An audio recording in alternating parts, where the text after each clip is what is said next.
is hosting the second edition of the Banking Innovation Day dedicated to banking professionals and covering the latest financial technologies impacting the sector, from blockchain to performance marketing to the future of retail branches.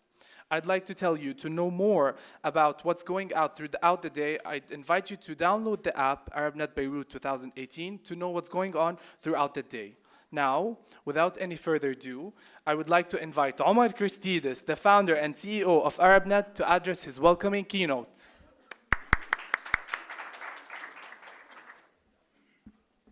Morning, everyone. Welcome.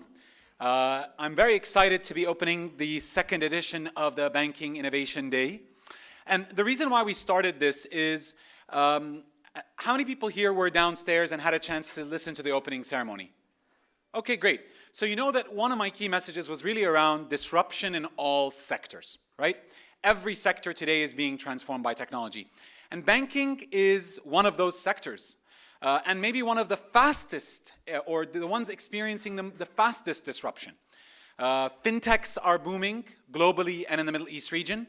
Banks are getting involved with different innovation activities, whether doing their own funds or accelerators, investing in companies directly.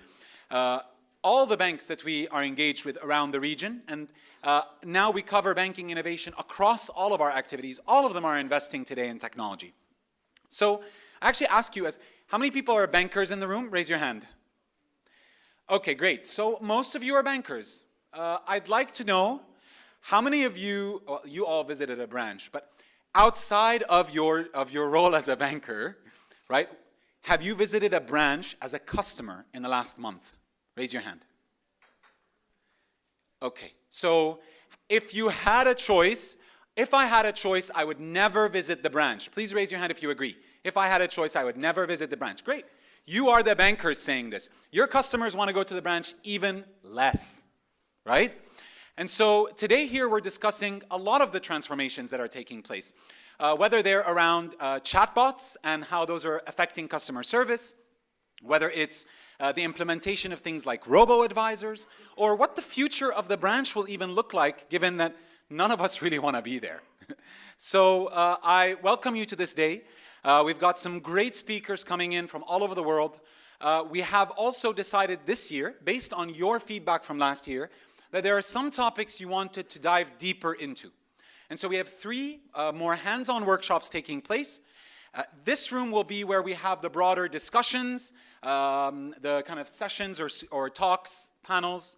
And the next room over will be where we will have the workshops. And we will have three workshops today. First, on blockchain. This is huge. People today talk a lot about cryptocurrencies, but the fundamental shift is actually in the underlying blockchain technology that's going to not only affect online transactions in financial services, but smart contracts and government engagement and all sorts of every transaction that we do in the economy. Data and analytics.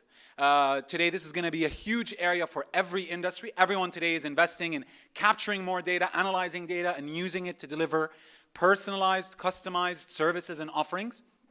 And of course, lead generation marketing. How do we really optimize for our spend online? A lot of banks and businesses overall are shifting their budgets to digital. And so how do we really take the most advantage of that to generate leads, generate customers, and drive business for the bank? So thank you all for joining us. We hope that you have a great day. It's my privilege to introduce Dr. Saad Andari, second Vice Governor of the Central Bank of Lebanon.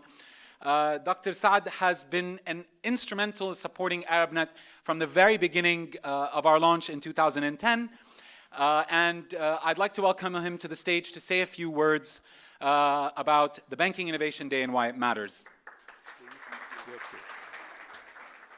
In the Arab world, the UN Children's Agency, UNICEF, in a study released in May 2017, estimates that 1 in 4 of our children live in poverty.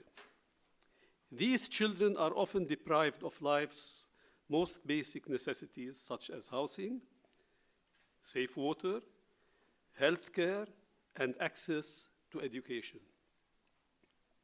A child in war-stricken Yemen dies every 10 minutes from preventable care such as starvation, poor sanitation, or lack of medical care. The UNICEF discovered that 1/4 of children aged 5 to 17 are not enrolled in school or have fallen 2 grades behind. Education appears again and again as the cornerstone in the fight against poverty in studies such as those of ESQA, the Arab League, UNICEF, and Oxford Poverty and Human Development Initiative. Of some 286 million people living in 10 non-GCC Arab countries, 116 million belong to poor households. Can you imagine this figure? 116 million are poor in the Arab region.